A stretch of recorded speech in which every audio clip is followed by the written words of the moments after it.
WZAB Sweetwater, South Florida's only business radio station. That's it.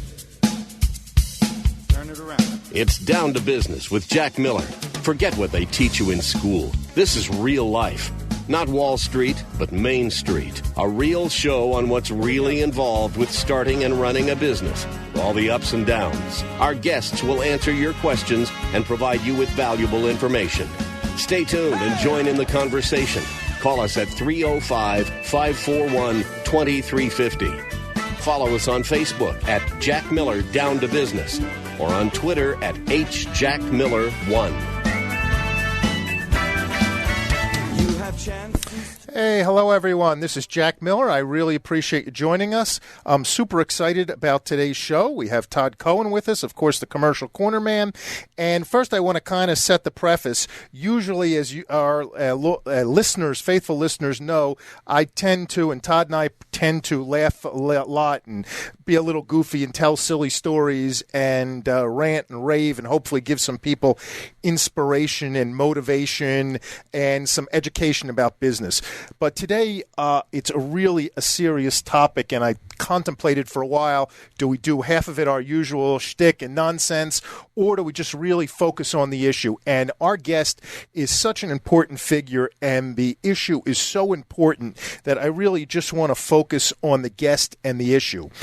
Today, we have on with us Sidney Powell, who happens to be an attorney, really a stellar appellate attorney. She was formerly with the Department of Justice. She's recently written a book called License to Lie, Exposing Corruption in the Department of Justice. We're going to get Sidney on in a second, and I'm just very, very grateful for her to be on the show today, and I hope you'll indulge us, because this is an absolutely critical issue that that the country are faced with today. Some startling statistics, and I must tell you that I did not realize that we had an over-criminalization problem, or really a problem with I don't want to say with criminals, with the Department of Justice and the criminal system until a few years ago. And frankly, if you would have told me a few years ago about this book and a few others like this, I would have said impossible, it's fiction. Not in my country, not in the country that I love so much. This is just impossible. But unfortunately, I was naive, and this stuff is true. We're going to get into the details, the bowels of our criminal justice system. Sidney has done an unbelievable job of exposing some corruption and some things that have to be corrected. I don't want anyone to think that I'm unpatriotic or we're unpatriotic talking about this.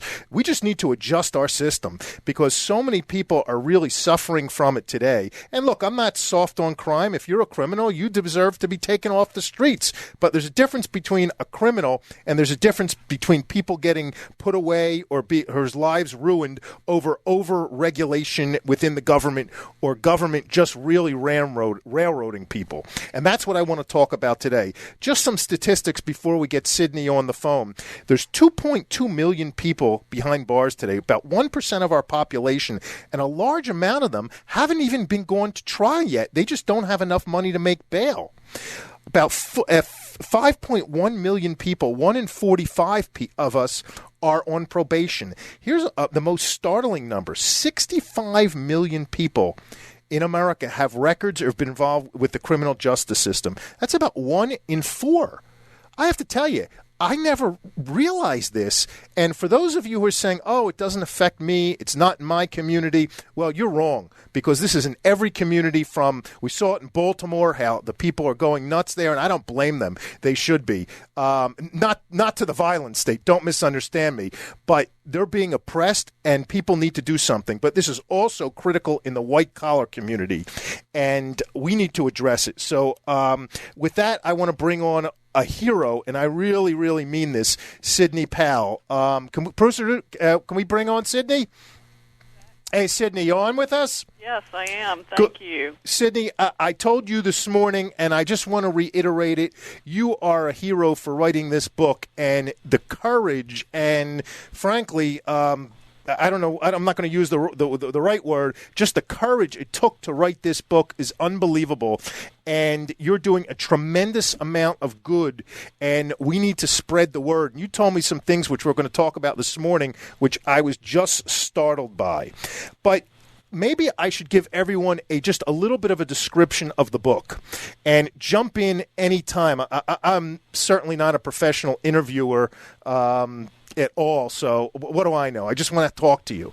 The book, first of all, is written for anyone who wants to read it, and I would encourage everyone to read it. We're going to talk about that in a minute, where to get it. The book was written almost like a novel. I mean, it's written not like a legal journal, but it's riveting. I read it in a couple days, and it talks about the over-criminalization in America and pure corruption within the bowels of the government.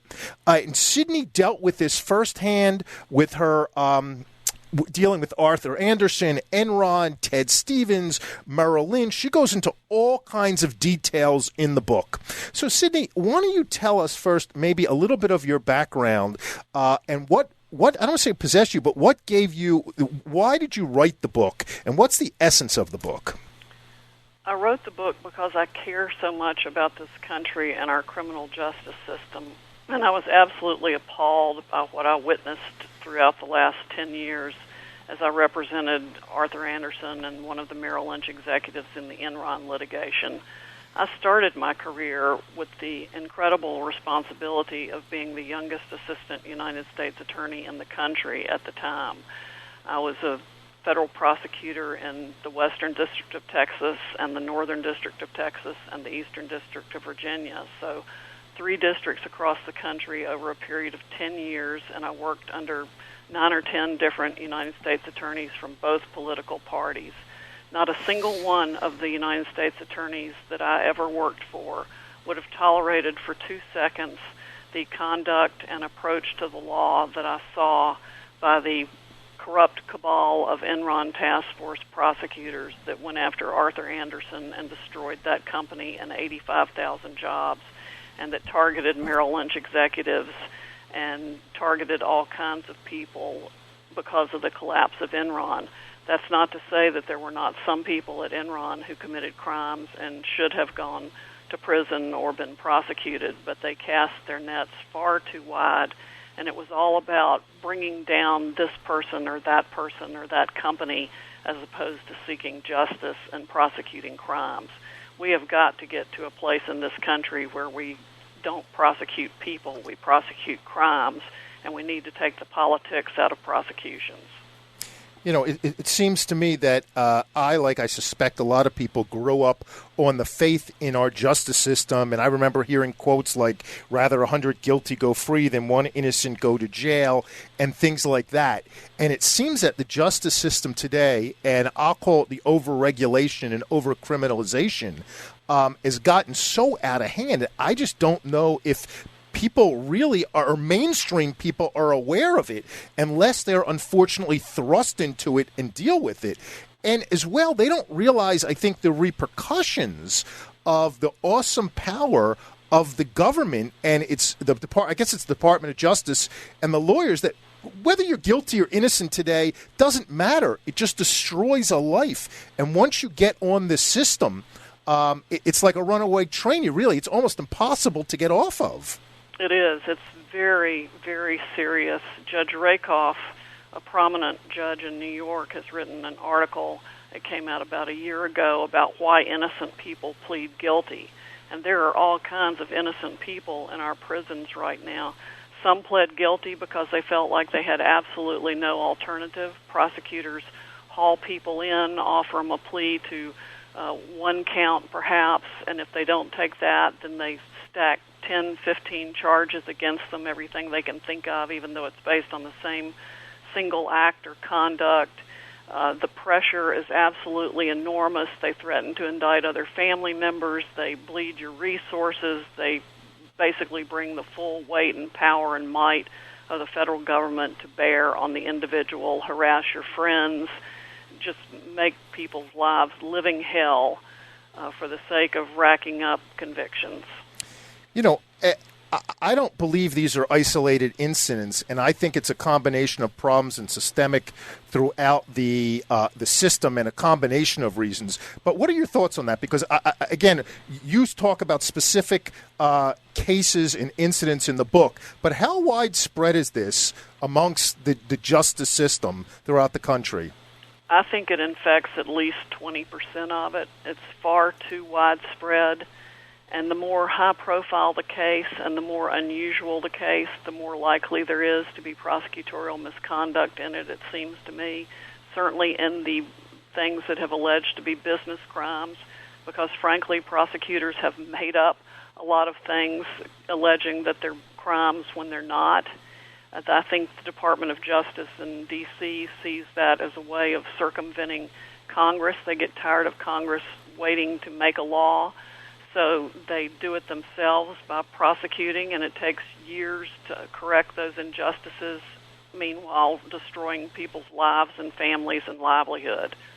It's just an outrage, and it made me so angry I had to write License to Lie. It's not something I wanted to do. It's something I simply had to do. Hey, Sydney, this is Todd.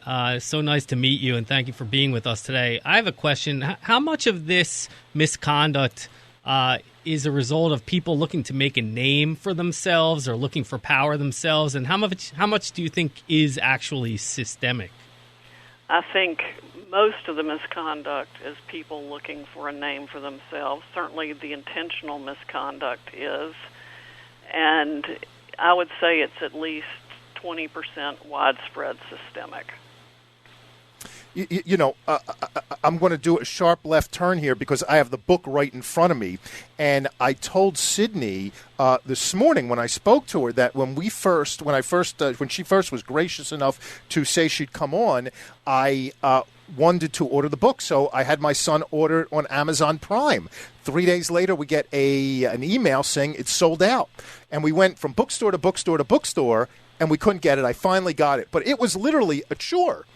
Sydney told me something this morning which is startling, and I don't want to put words in her mouth, but my interpretation was that she believes, and she'll correct me if I'm wrong, that the shortage of the book is a result of a government effort to suppress its sales. Sydney, is that correct? I think that's correct. I absolutely do. For example, the New York Times refused to review the book, even though some noted people wanted to write a review of it. The New York Post was going to publish an article about it, but reached out to Department of Justice for comment, and all of a sudden pulled the article. Been no mention of it since. No way to get through to them.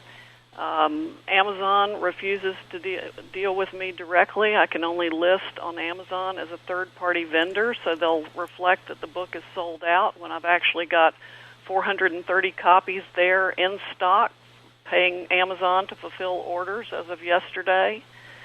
And Barnes & Noble refuses to put it on the shelves. There were some there to begin with because I did some in-store promotion of it, so there were a few of them at assorted Barnes & Nobles, but they wouldn't order it and they won't deal with me directly, and I own all the stock. I paid to have the copies and the book published myself because it was so important to do it.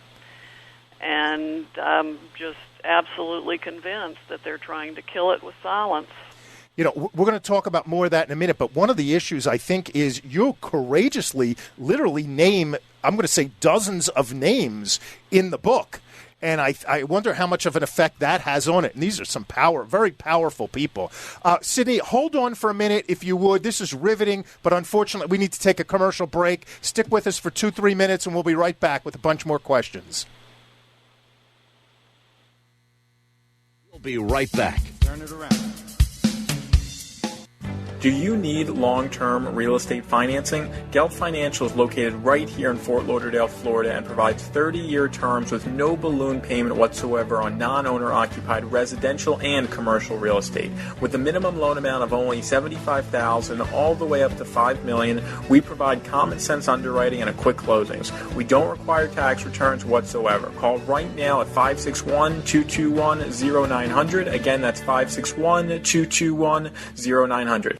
Did you invest in a non-liquid real estate partnership? Do you want and need liquidity? There's finally an answer. Quick Liquidity is a direct buyer of real estate minority interest and tenants in common investments across the country. To find out if we would buy your non-liquid investment, call us at 561-221-0881 or visit us at quickliquidity.com. That's quickliquidity.com. If you're buying, selling, or investing in real estate, call attorney Dan Kaskow, 561-237-6822. Mr. Kaskow is board certified by the Florida Bar as an expert in real estate law. He's been practicing law for more than 20 years and is a partner in the law firm of Sachs Kaplan with offices in Boca Raton and Tallahassee. Dan Kaskow handles real estate, corporate, condominium, and homeowner association matters throughout Florida. From residential purchases and sales, bulk buying and selling of condominium units, to purchases and sales of commercial properties.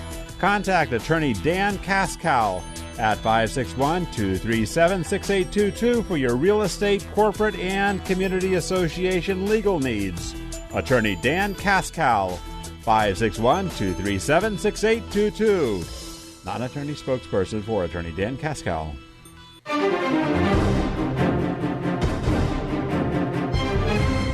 South Florida's only business radio station. Part of the Wall Street Business Network. 880 AM, The Biz. Welcome back to It's Down to Business with Jack Miller. Call us at 305-541-2350. Follow us on Facebook at Jack Miller Down to Business or on Twitter at HJackMiller1.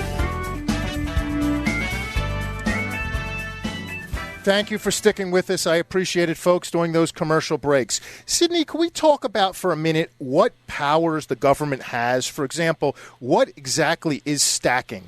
And what is, I didn't realize, for example, that they didn't have to tell you what evidence they have against you.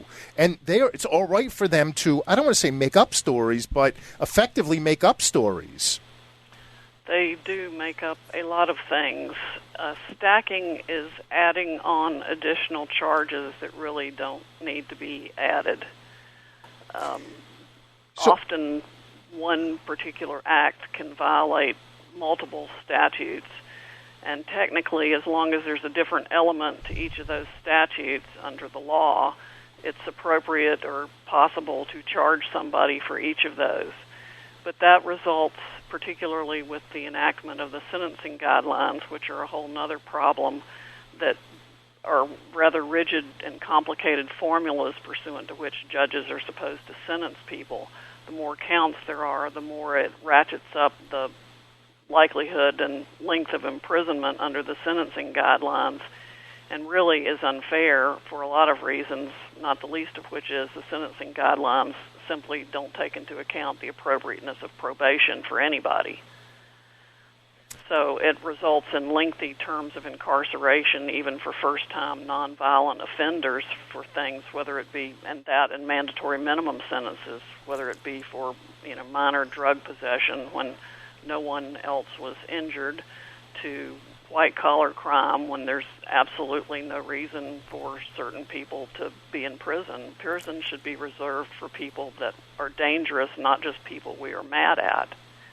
I mean, it might be appropriate to have some term of shock imprisonment so that people can get a feeling for what it would be like if they don't follow the rules, and then they go back if they continue to have problems. But we don't need our prisons full of people who could be working, supporting their families, raising their children, and paying taxes instead of sucking the resources and literally wasting time and human resources by being incarcerated where they do no good for anyone. Isn't another reason that the prosecutors use stacking to really threaten and put pressure on the individuals? So in other words...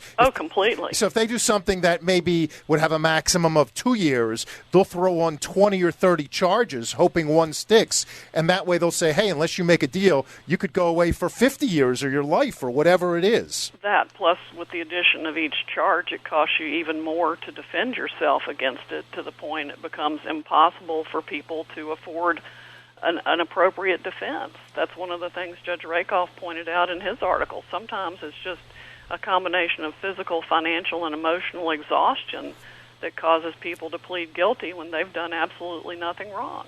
It's an outrage. A single federal prosecutor is probably the single most powerful person in the country, because they can bring charges against you that have absolutely no basis and get a grand jury to rubber stamp it. And your life is ruined and turned upside down, as well as that of your family, from the minute you're indicted. So walk our audience through, because I don't think people realize what happens if you're caught in that system. Guilty or innocent, it doesn't matter.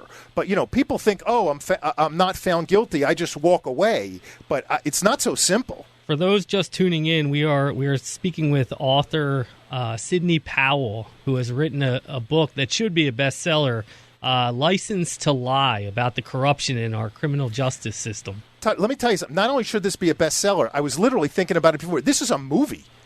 Oh, Absolutely. It definitely should be a movie. I can see it right now. I mean, it's a movie like... Let me tell you, Sidney, I'm a capitalist, and this show is usually about business, and I spend 99% of my time thinking about making money. I'd love to talk to you about doing the rights on this, because this is a rivet. This is an unbelievable story. It's like a Bond thriller. It's just unbelievable. Right. But anyway, talk about what happens when someone gets caught on this system. The damage it does to their families and to them. It is. It's really incomprehensible unless you have been through it yourself, or you take the time to read License to Lie, sometimes even 2 or 3 times, to absorb all of it and realize what happened to 4 Merrill Lynch executives, for example, who had been stellar members of their community, but they were indicted as part of the Enron scandal just because Merrill Lynch itself did a small and financially insignificant business deal with Enron that Enron actually made $53 million off of, and was a completely real transaction.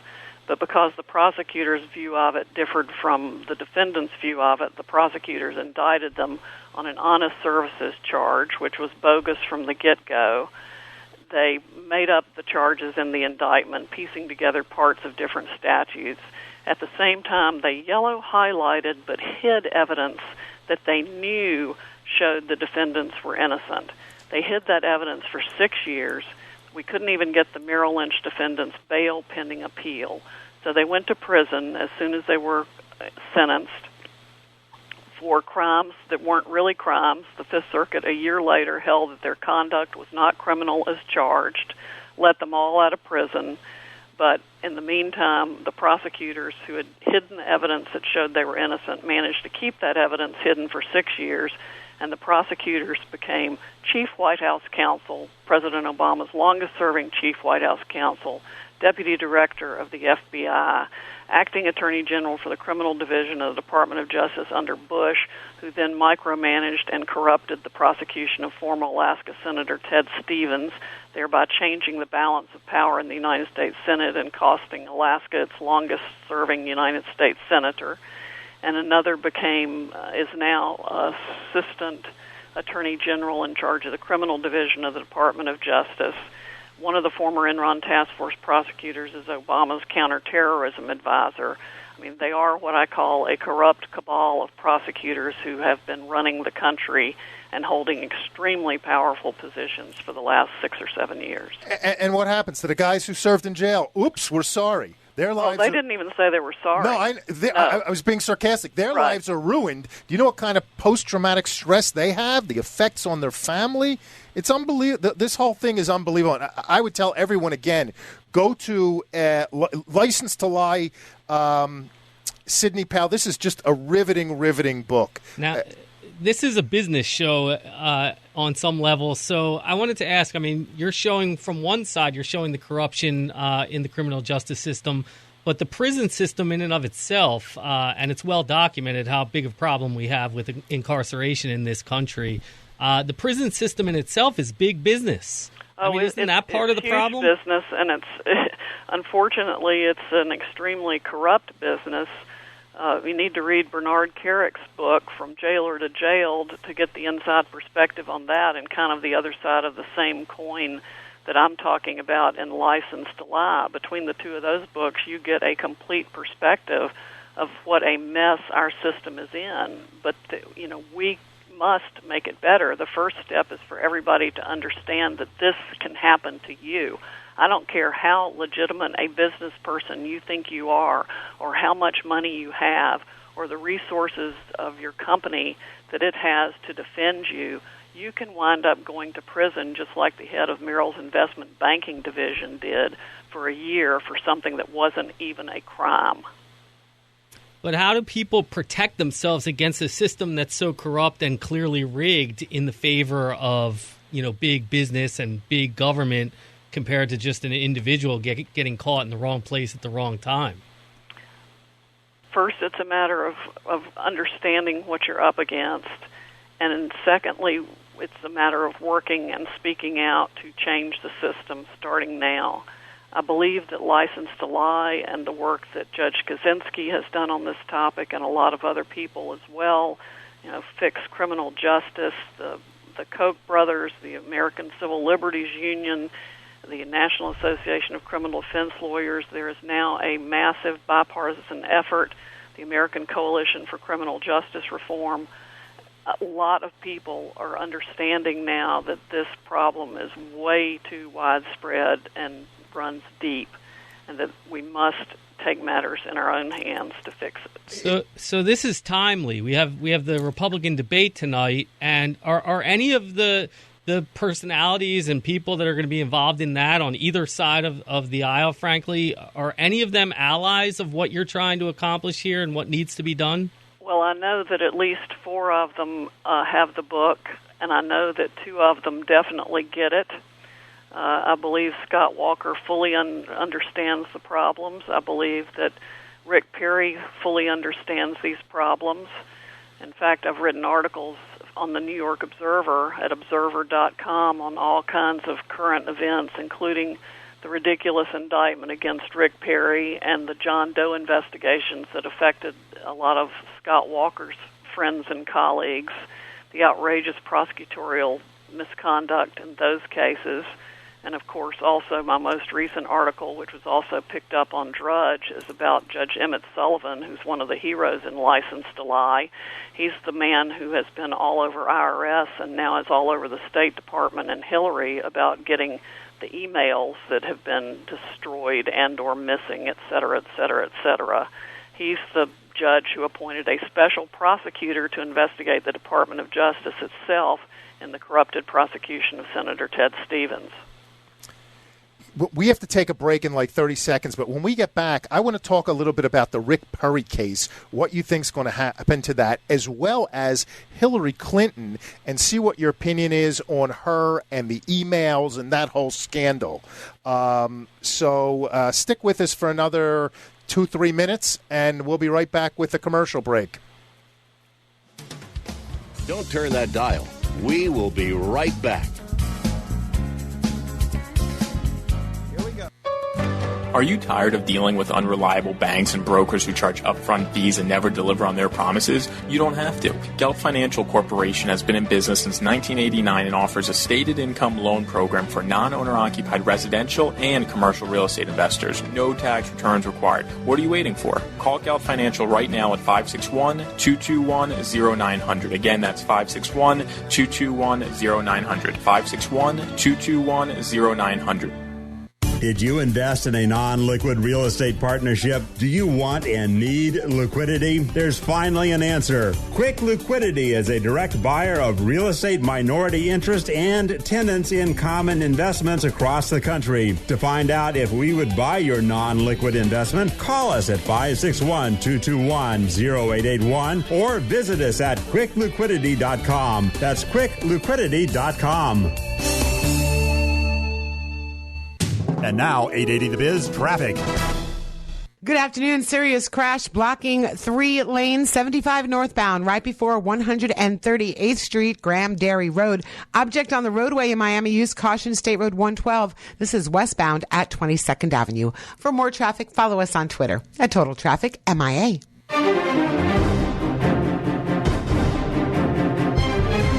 This is the Wall Street Business Network. South Florida's only business radio station, 880 AM, The Biz. Welcome back to It's Down to Business with Jack Miller.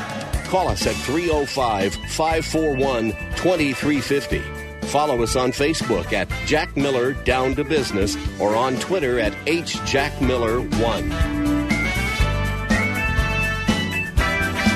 Hey, everyone. Thanks for sticking with us for this riveting interview with Sidney Powell, author of License to Lie. Sidney, why don't you tell everyone quickly, or not, it doesn't have to be quickly, where they can directly buy your book? Because I think there's thousands and thousands of people who want to buy this book. I think so, too. They can buy it directly from me on Amazon on my author central page there.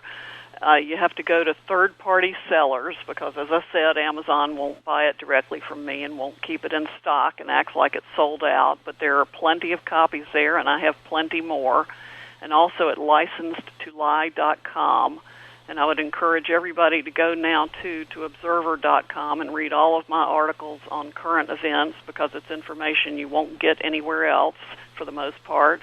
And also follow me on Twitter at Sidney Powell, the number 1, and it's SIDNEYPOWELL. Sidney, I think you're starting to make a difference, and I can imagine the frustration because Orrin Hatch, when he was, I don't want to say interviewing at the Senate confirmation hearing for the new U.S. Loretta Lynch, he held up your book and said he read it in a day, and he encouraged her to read it, and he talked about some of the problems. So you are making a difference. You don't let them hold you. I know you. Believe me, I know you're not because you're a tough lady. You're good. But let's jump into what do you think of the Rick Perry situation? I call the indictment a sham and a shame. It's an absolutely ridiculous indictment. The Texas court just dismissed one count of it. I haven't even had a chance to read the entire decision yet, but it's down to one count now, but that count is just as ridiculous as the other count. It's all just a purely political ploy, and he never should have been arraigned. If the judge had done what he should have done, the whole case would have been dismissed. So do you think he's actually going to have to go to trial with it? As it stands right now, that's what they're saying. I don't know. It shouldn't be. Crazy. And what do you think of the Hillary Clinton, I guess, email issue or saga or who knows what it's called, email gate? Yeah. I don't know what it's called. Right. I've got an article about that on theobserver.com, too. In fact, Judge Sullivan has just slammed Hillary and Huma with one of his orders demanding that that the Department of State reach out to her to get answers under penalty of perjury as to what's been produced and what she has and where it is. I just am constantly amazed that she has gotten by with what she's gotten by with so far. I find it just absolutely appalling.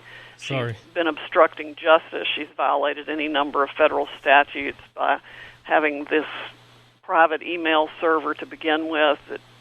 She's thumbed her nose at the Freedom of Information Act and the Federal Records Act. The State Department has every right to require that everything to be turned over to them immediately. She claims she's cooperating when she's obviously not. All she needs to do to cooperate is take the server and give it to the State Department, or give it to Judge Sullivan would be even better. This could be a perfect case where he winds up appointing a special prosecutor to investigate Hillary and all of this. I don't think anybody in DOJ is fit to do it. They can't possibly do it. I'm sure Eric Holder and many of the high-ups in DOJ emailed Hillary at that private email address, and every time they conducted business that way, they knew that she was conducting business in violation of the law. So they're complicit in all of her misconduct. But I mean, it seems to us that there is widespread corruption, not just in the criminal justice system, but all over the government, in every agency. I mean, it's come out about the VA, it's come out about the intelligence agencies, it's come out, the oversight committees that failed us as citizens in 2007 with the collapse, and then, sort of manufactured bailout of the auto industry, but then letting Lehman Brothers collapse out of all the different banks that were involved. And then they failed us, with oversight of people like Madoff. They've failed us with all kinds of things over the years. And so where do you point the finger? I mean, corruption is everywhere. I mean, it seems to be prevalent. And if you really want to look at it, it's hard to ignore it. It is prevalent, and one of the things that bothers me especially is the fact that we have such a double standard.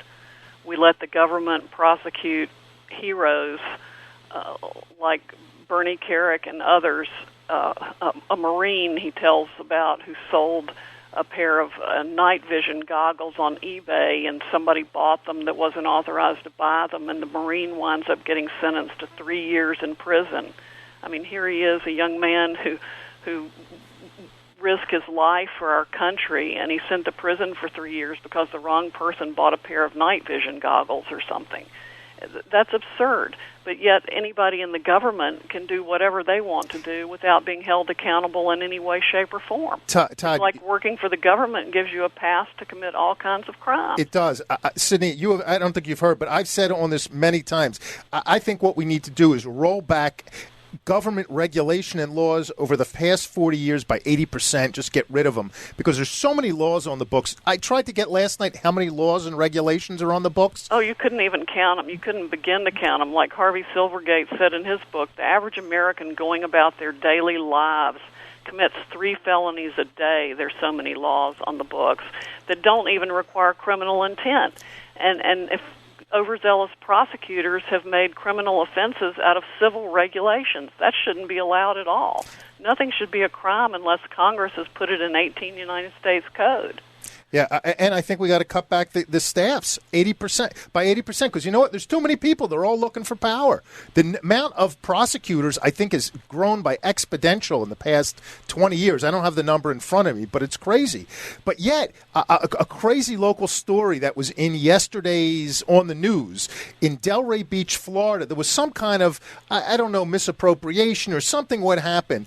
And the city manager announced this week that he put the police chief, the fire chief, and the chief financial officer, they're taking serious retribution at them. What are they doing? They were suspended for 1 day without pay and got reprimands. I have the article for some kind of financial impropriety.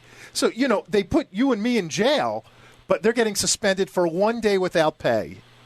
Well, the Stevens prosecutors, only 2 of the Stevens prosecutors who were found to have committed intentional, pervasive, systematic misconduct within the Department of Justice. One was assessed a 40-day suspension without pay. One was assessed, I think, a 14-day suspension. Turns out only one of them served 1 day. They managed to get it reversed on their own appeals internally for failure of the Department of Justice to follow its own regulations in imposing those minuscule penalties.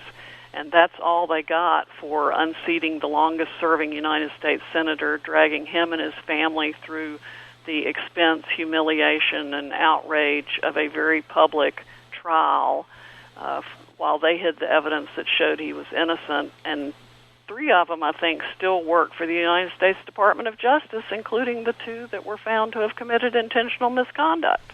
It's amazing. This is such a deep issue. Some of the things we're not even talking about is some people who have criminal records, guilty or not guilty, it doesn't matter. They can't get jobs, or they can't get wage-earning jobs. Right. So they're unemployed. They can't get housing. They can't bank. They can't vote. They give up their civil liberties. So this is just an issue that affects the whole country. People's lives get ruined every day. It's amazing. Yes. It is. Sydney, well, I have to ask you, what do you think of the elections? Who are you liking? What do you think of Trump? I'd be remiss. Again, I feel like we got a lot of the serious stuff out, and I'm so excited about the debates tonight. I'm not into sports, so to me it's like the Super Bowl. I just can't wait to watch it tonight. But what do you think of the candidates? It will be very interesting to watch it. I think there are a lot of good candidates in this race, and I'm probably more excited about this election than I have been anyone in a long time. I think so much has come out in the last 6 or 7 years that we can see needs to be changed. That this gives us an opportunity to do that. And I would encourage everyone to pay close attention to the debates. I hope they will be asked questions through the process about criminal justice reform. I think it's one of the top 5 issues facing the country domestically right now, and it's imperative that we get the ball rolling to do something to make the system better. There are lots of solutions that could be enacted very quickly if people will get motivated to do that. And, the more I think about Washington, the more I think we probably need to vote out anybody who's been there more than 2 years. I agree. I have news for you. Abraham Lincoln had a great quote. He said, the best way to get a bad law repealed is to enforce it strictly. And I think that's what's happening now. And I think you said it before. There is a groundswell of bipartisan support for this. We've seen Obama, I think it was actually 2 weeks ago on a Thursday, he was the first sitting president to go to a prison. And you've seen a lot of people on both sides, either teaming up with the Koch brothers. Yeah, but do you know the head of the Bureau of Prisons right now? I think there's a YouTube video on him trying to answer questions in front of Congress.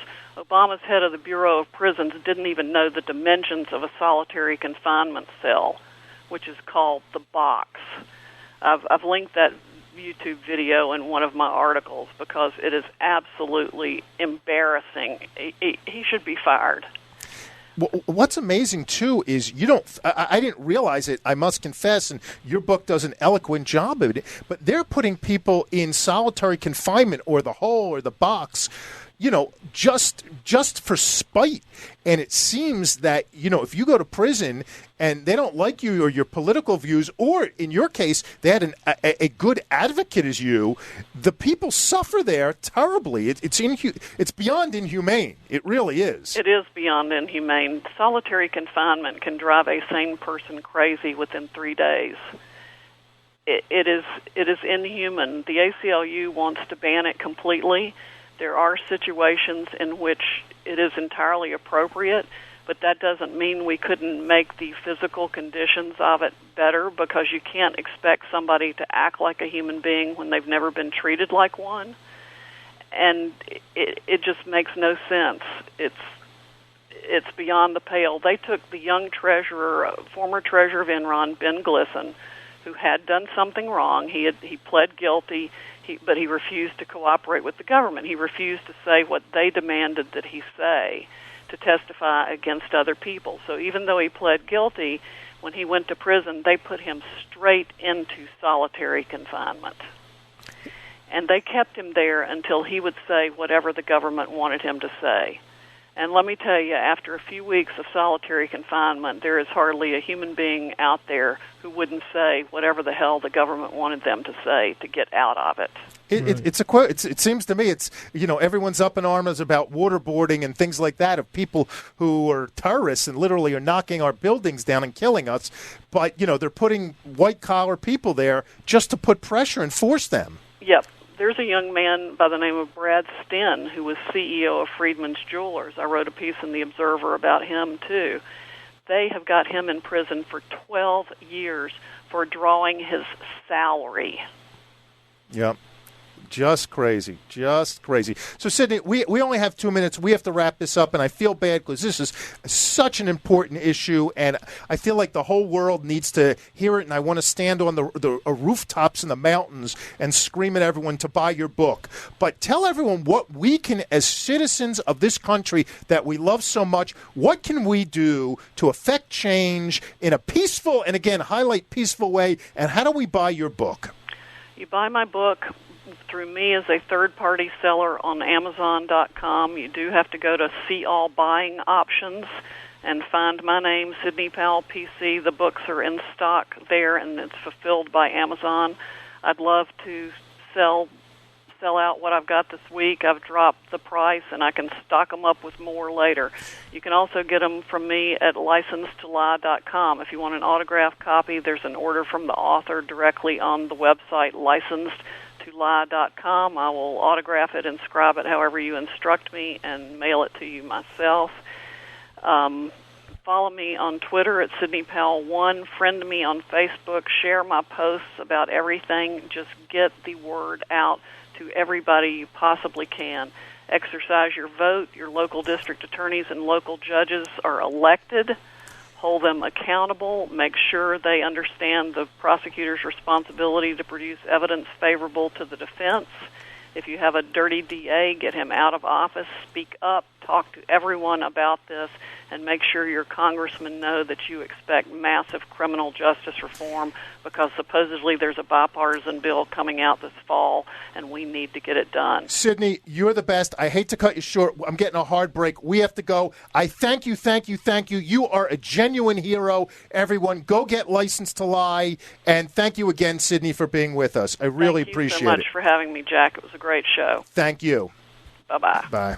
Don't turn that dial. We'll be right back. Turn it around. Do you need long-term real estate financing? Gelb Financial is located right here in Fort Lauderdale, Florida, and provides 30-year terms with no balloon payment whatsoever on non-owner occupied residential and commercial real estate. With a minimum loan amount of only $75,000 all the way up to $5 million, we provide common sense underwriting and a quick closings. We don't require tax returns whatsoever. Call right now at 561-221-0900. Again, that's 561-221-0900. Did you invest in a non-liquid real estate partnership? Do you want and need liquidity? There's finally an answer. Quick Liquidity is a direct buyer of real estate minority interest and tenants in common investments across the country. To find out if we would buy your non-liquid investment, call us at 561-221-0881 or visit us at quickliquidity.com. That's quickliquidity.com. Welcome back to It's Down to Business with Jack Miller. Call us at 305-541-2350. Follow us on Facebook at Jack Miller Down to Business or on Twitter at HJackMiller1. Hey, everyone. Thanks for being back. We just had I thought a riveting, unbelievable interview with Sidney Powell, author of License to Lie, about exposing corruption within the Department of Justice. Todd, I don't know what you thought, but I think she is incredibly impressive. I mean, it was so serious, that topic, and so important for us all that I am sweating. I mean, it might just be that we're in Florida in the middle of the summer. You're around me. My heart is beating a little bit faster. I feel like I'm in the middle of a John Grisham or David Baldacci novel, and it really makes you think that we are just peons, and we really are at the whim of these big, powerful entities like the government, like big business, who control everything, rig every game, and really the corruption that goes on around us is astounding. It is, and it's scary. I know I've been involved. Unfortunately, I've been involved with it. I know people have been involved with it. It's just it's terrible. But I'll tell you what I'm impressed about Sidney Powell. Think about this as you think about people. She seems like she's the kind of lady who talks about ideas and not about things. Most of us talk about things. We get together on a Saturday night and we talk about, when you get to be my age, it's prostate problems and all kinds of health problems and your bodily parts that don't work and this and that and your bowels. But she talks about big ideas. And I think she's just unbelievable and fantastic. No, I mean, we go through life and we see things. Everyone in the human race sees things that you can't unsee, that, you know, really make your head turn and you scratch your head and you're like, I can't believe something like that can happen. And she probably saw her fair share of it doing what she did as a state's attorney. But I have to say that it really takes a special person to sit down, reflect upon those experiences, and then do something about it, take an action. And she did that in writing this fascinating book, which really shines a light on serious problems in our country. I mean, she shined a light on one aspect of them, which is the criminal justice system, which is horrific. But there are so many areas of our government and big business that need such a light and scrutiny, and she does it, and my hat is off to her. I agree. Okay, so let's talk some positive stuff. We're going to play my motivational minute. It's coming at the end, but it's actually 42 seconds. Everyone listen to it. It's fantastic. It's actually Denzel Washington for 42 seconds. You ready? Roll it up. But here's the thing. I didn't quit. I didn't fall back. I walked out of there to prepare for the next audition, and the next audition, and the next audition. I prayed. I prayed, and I prayed. But I continued to fail, and fail, and fail. But it didn't matter, because you know what? There's an old saying, you hang around the barbershop long enough, sooner or later you're going to get a haircut. So you will catch a break, and I did catch a break. That's a short clip, 42 seconds from Denzel Washington. Hey, you said clip after his haircut bit. You're right. I didn't even. That's a little pun right there. Let me tell you something. I get zero credit for it. It was just coincidence. Just coincidence. Right, Jack. But right. I appreciate you thinking about it. I'm not that smart to think about that, believe me. He's giving an inaugural address somewhere. I found it on YouTube. But, that summarizes it. So much of us, and especially the people who are caught up in the criminal justice system and just life, we quit. We give up. We don't know when to we just stop. And Denzel said it great. I love him as an actor and stuff like that. But he said it great. You just don't quit. Don't give up. Keep pushing ahead. And that's what we have to do in life. Yeah, so I'm going to sell a deal that I have right now. It is commercial corner time. Okay, go for it. Let's hear about it. I have a nice new deal, a nice retail deal in Miami-Dade County, rare in western part of the county, very affluent area, growing area out west in the Tamiami area on Bird Road. It's a 51,000 square foot shopping center built in 2008. Very nice tenants. It's anchored by Dollar Tree and True Value Hardware. There's a Walgreens and a Bank of America out front as anchors to the center that are not included in the deal. It's fully leased. There's increases in every lease. And it's got a $13 million price tag or thereabouts, but it's a great center. It shows really well, and it's the kind of center in an area where things are happening, demographic trends are positive, it's going to attract better tenants, and the centers all around it have higher rents than this center on average. So you could definitely grow your rents over time. There'll be increases, and it's a nice, stable, core asset that you can add to a portfolio, or as a first investment, you could partner with some people and get into the deal for about $4 million, put some nice leverage on it. So it sounds like it has a lot of upside. Absolutely. Absolutely. I'll tell you, every week I think real estate's overpriced, but it's not. It is on fire. And if you buy good real estate, it can go up. In fact, you guys, I don't know if I sent you, but anyone who wants to, there's a great article going around right now. I think it's called the 15 Great Real Estate Dynasties. And it talks about the Rockefellers and the Dursts and the Milsteins. All these, most of them are from New York, but a couple from Miami, about families who buy great real estate and they just hold it forever. Like the Trumps. Absolutely. You excited about the? I'm counting on him for some great comic relief tonight. I don't know how much credence I put in his campaign, but he's definitely changing the game. He's disrupting what is the norm, and he definitely makes people laugh. Whether it's laughing at the other candidates or laughing at him, it doesn't matter. But either way, he brings some good comic relief, which is excellent. I love it. And by the way, the city of Doral voted, I think, in the past couple days they wanted to take away the key to the city that they gave him. It was 3-2 against. So they kept the city.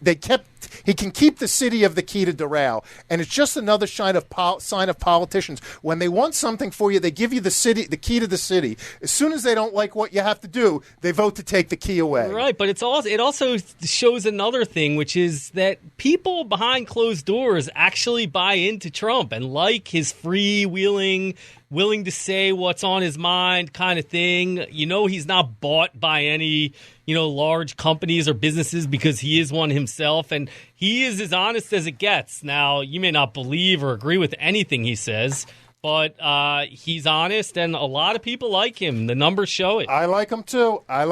Todd, we got about 30 seconds left. Why don't you give out your contact information? But this is only for business deals. He's a happily married guy to a very nice lady. So all the young women who are waiting for him are too late. Hello to my wife. Yeah. Thanks, Jack. And my name's Todd Cohen. I'm a full-service real estate advisor and broker. And you can reach me at 786-522-7021. Happy to help. I always have deals. If you're looking to buy commercial real estate, I have ideas. I can help you. I can help you with real estate that you own. I can help you get financing. I can help you do whatever. Todd's a helper. Thank you. I want to leave it at this. This is Jack Miller. Thank you all very much again. And let's keep making America great, to use a Trump line. And sometimes you have to stand up for government corruption, as Sidney Powell's doing. And I want to thank Sidney Powell again. So thanks, everyone, and have a great week. Thank you, Jack. We hope you enjoyed the show. Don't forget to tune in next Thursday at 3 o'clock on 880 The Biz. If you want to send in your questions, comments, or ideas for shows, please email Jack Miller at geltfinancial.com. Follow us on Facebook at Jack Miller Down to Business or on Twitter at HJackMiller1. Turn it